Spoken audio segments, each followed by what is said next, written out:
So before you kind of spoke to me, like, how were you feeling? Pretty unhappy, really. Clothes felt really tight, felt really uncomfortable. I'd stopped going out places because I didn't feel comfortable going out and being seen. So yeah, just generally unhappy, I'd say. So we then booked in a call. What made you want to, like, what kind of prompted you to book that call and come and have a chat with me? I think it was in the middle of lockdown, and I was feeling particularly unhappy because obviously I live alone, and I'd had a lot of time to think about things, and I sort of felt that I wasn't really in control of anything because of lockdown. Literally everything was being controlled for me, and really just wanted to take some sort of control back on my life and find something that I could do something about, and wanted to use the time in lockdown sort of productively, I guess, to do something for me. Why do you think, like, that you had those struggles? Why do you feel like that all of that was happening? I think life just got in the way. I had a couple of bereavements fairly recent, and it just knocked me totally off kilter. Um, and I think I stopped caring about myself in that time. So it was really just a case of trying to take stock of that and get myself back to where I was, I think. And you've done, like, genuinely, you've done amazing so far, Linda. Like, obviously, to just kind of share with people what are the results you've seen. Obviously, there's the weight, so tell us what that, like, how much weight you've lost, but more importantly, tell us about everything else that's changed as a result. Okay, so I've lost to date just over 8 kilos. Measurement wise, I think there's about 30 centimetres from various points of my body. A lot from my waist, which I'm obviously really happy about. I got into size 14 jeans yesterday, which I haven't been able to do for probably 2 or 3 years. So that was a big thing for me. Still aiming for my size 12 skinny jeans that I used to be in about 8 years ago.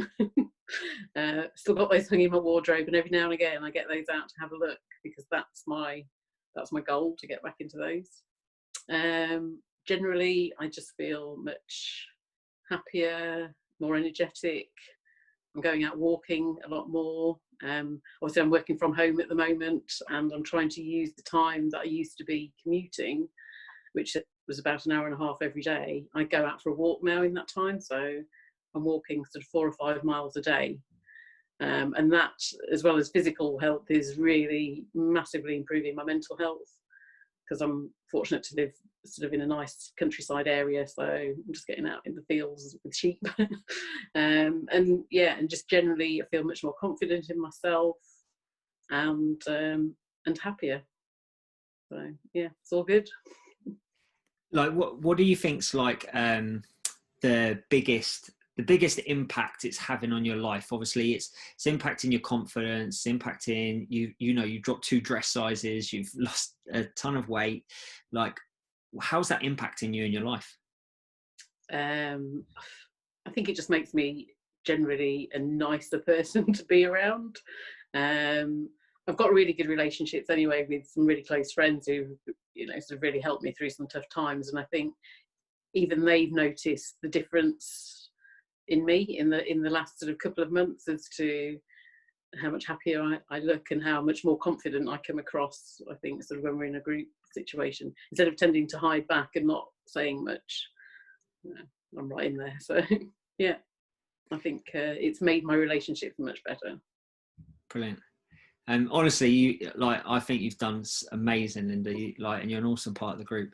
Out of interest, have you tried any other, like, diets or tried anything else before? Yes.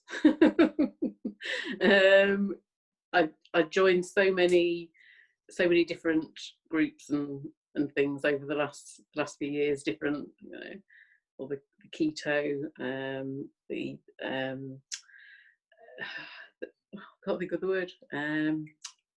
The caveman diet, uh, all of the latest sort of, you know, trends, and some of my friends have tried different things and thought, we'll have a go at that. I haven't tried any of the pills or supplements. I've never agreed with that. I think it's all about food, but I think some of my food choices have been a bit ropey. And now, obviously, I understand that actually I can still eat whatever I like. At the end of the day, it's just keeping control of what you're eating and just having small amounts, little treats now and again, just so that you're not depriving yourself. So you tried a few other approaches. Like how would you say that what you're doing now and the program that you're on, and working with me, how would you say that differs? I think I'm more in control, because as long as I'm getting the calorie deficit, my protein, etc., I'm in control of what I actually eat to make that up. So whereas before it was very much like low fat diet, low sugar diet, no carbs or whatever, it was fairly strict. So it meant cutting out a lot of things that I enjoyed. But now I can still, you know, have cheese if I want my cheese, because I love my cheese. I just have to make sure that that's within my calorie allowance for the day, and I sort of change it on different days if I want to have a bit more over the weekend, for example. So it's much more in control than before, because I make the decisions of what I'm going to eat and drink.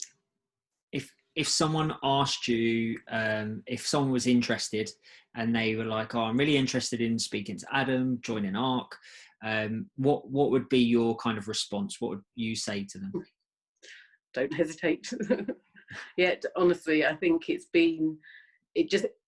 more about the mindset, and I think all of the videos, the coaching calls, all of those sort of things are to help you get in the right mindset, because anybody can tell you what to eat or not to eat, but actually if you don't believe it and if you can't get sort of your head around that, that's what makes it difficult. So I'd have no hesitation in recommending joining, and it's a really nice group of people who all support each other. So thanks, Linda. I really appreciate